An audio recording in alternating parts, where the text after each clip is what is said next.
There were plenty of people who were non-political or who are themselves Republican who were so turned off by the craziness and right-wing extremism of the Angela McClure campaign. Which side are you on? Which side are you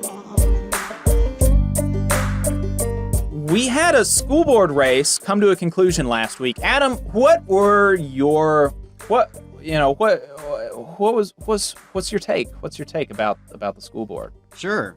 So if you've been listening lately, you know we've been covering the Huntsville city elections. The first round was in August 23rd. And we just had a runoff Tuesday, September 20th. We did interview the winning candidate, Andrea Alvarez, and also did a segment, I believe last week before, doing a little deep dive on Angela McClure, who was the completely bonkers right-wing candidate for that position. So the final results, I'll just give you the city council. David Little won 63% in District 2 city council runoff to Bill Yell's 37%. Yell positioned himself as the conservative candidate. So interestingly enough, Andrea Alvarez also won 37% to 63%. So Andrea Alvarez and David Little both getting 63% of the vote in the runoff. Both of those would have been the less reactionary candidates. I don't want to go so far as to call them the progressive candidates because I don't necessarily think either of those would embrace that label. But that's interesting in local turnout that, you know, the progressive community was able to defeat the far right candidates trying to take over local government. And in the school board race, it did get pretty ugly, especially towards the end. Angela McClure, who, as we reported on, is completely bonkers and is a right-wing extremist who is connected to Casey Wardynski, reportedly connected to the Mo Brooks family as well. She got a lot of outside help there at the end. Republican PACs were sending out text blasts. They had set up some fishy website that looked as if it was a school district website. It really wasn't. They got really, down and dirty with some of their campaigning at the end.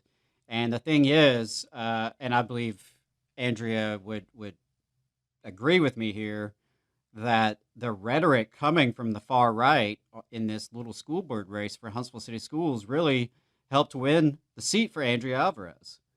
Because there were plenty of people who were non-political or who are themselves Republican who were so turned off by A, the craziness, and B, the right-wing extremism of the Angela McClure campaign. And that's something that I think has been lost in a little bit of the reporting after the election from AL.com. And interestingly enough, I think the big piece from, I believe her name is Rebecca Griesbach, she wrote an article the day after the election, and it's gotten a lot of traction in right-wing media. Jacob forced me to listen to a little bit of Dale Jackson and Jeff Poore and some other right-wing dude where they were ranting and raving about this article.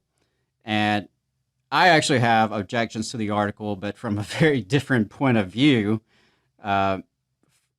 Yeah, well, Adam, the funny thing, and I've got this graphic up on the screen now, the coverage is just so it's divorced from what's going on the ground, what went on the ground, because and it's funny, they changed the headline because they did. It was such cheap clickbait. Yeah, let me see if I can pull up what was the initial headline. Let me see if I can find that. It was, let's see, Alvarez wins bitter Huntsville school board race, compared Republicans to parasites. Wow, that's an interesting title. Now the title is Bitter Huntsville School Board Race Decided in a Runoff Election. That's much more. Yeah, they've toned it down a lot. But the quote is still there, and the quote, is just quoting that it makes it sound maybe more salacious than it is, but I'll read it to you. Quote, "It's highly strange," unquote, Alvarez said of McClure's campaign shortly before Election Day. "It is definitely for political gain. It is definitely for the Republicans to parasite off of our school board election, to make them look good so they, quote, gain a seat, I guess. And that is why they are trying to make it so partisan." And then Griesbach goes on to note that North Alabama voted overwhelmingly for Donald Trump in the general election, but in Huntsville, the margin was much narrower, according to election data. So Griesbach is not only quoting this, she not only had the article, but then she's adding this context to try to make it like McClure, or trying to make it like Alvarez, is saying that rank and file Republicans are parasites, when clearly what is being said is that apparatchiks of the Republican Party are trying to parasite off of the school board race, which is nonpartisan, which is generally divorced from these national political issues, but they're trying to make use of the national political climate against teachers, against public education, to gain a seat and get a Republican apparatchik in the seat. And it's clear that that's what Alvarez is saying, but the quoting that without that context, adding the additional context to try to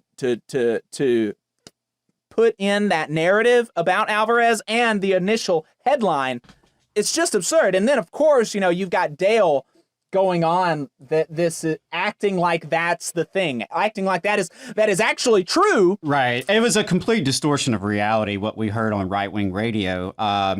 Because, first of all, they portray it as if Alvarez called Republicans parasites. She did not.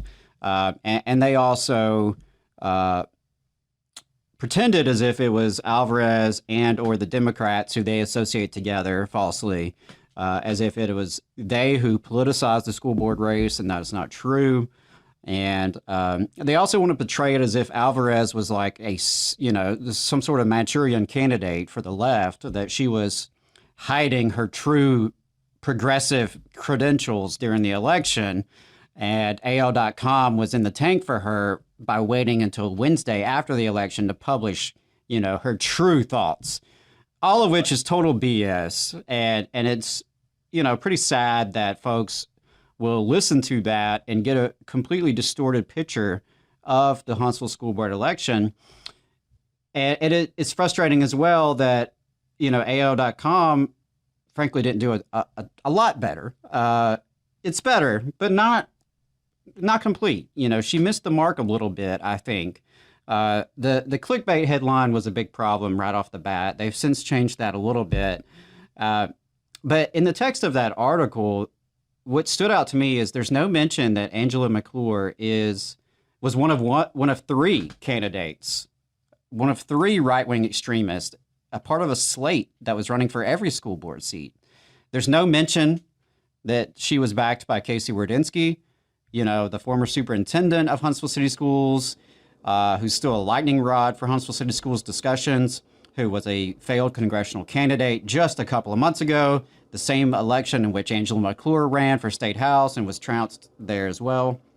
There's no mention of McClure's possible connections to the Mo Brooks family or the rest of this far-right infrastructure, which frankly would have proven the author's point that it seemed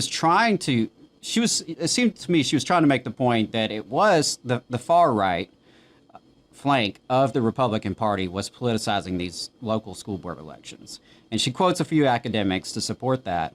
But frankly, her case would have been a lot stronger had she included some of these really big details about not just the theoretical aspect of it, but how it was put into practice right here in Huntsville.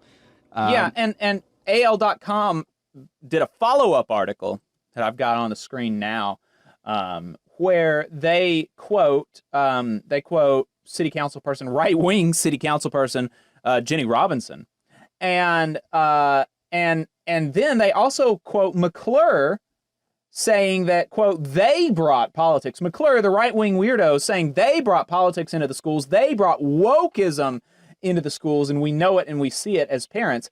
without, and there's nothing in this follow-up article about the objective reality that it is McClure and this other slate of Wardinsky-backed people who are bringing the partisan nature. They're the ones that are doing this partisan thing. Right. Alvarez wanted to talk about teacher retention, community partnerships, transparency of the school board, and McClure and these other folks wanted to talk about whatever the hot button issues of the day or of the week were on Newsmax and Breitbart and Fox News.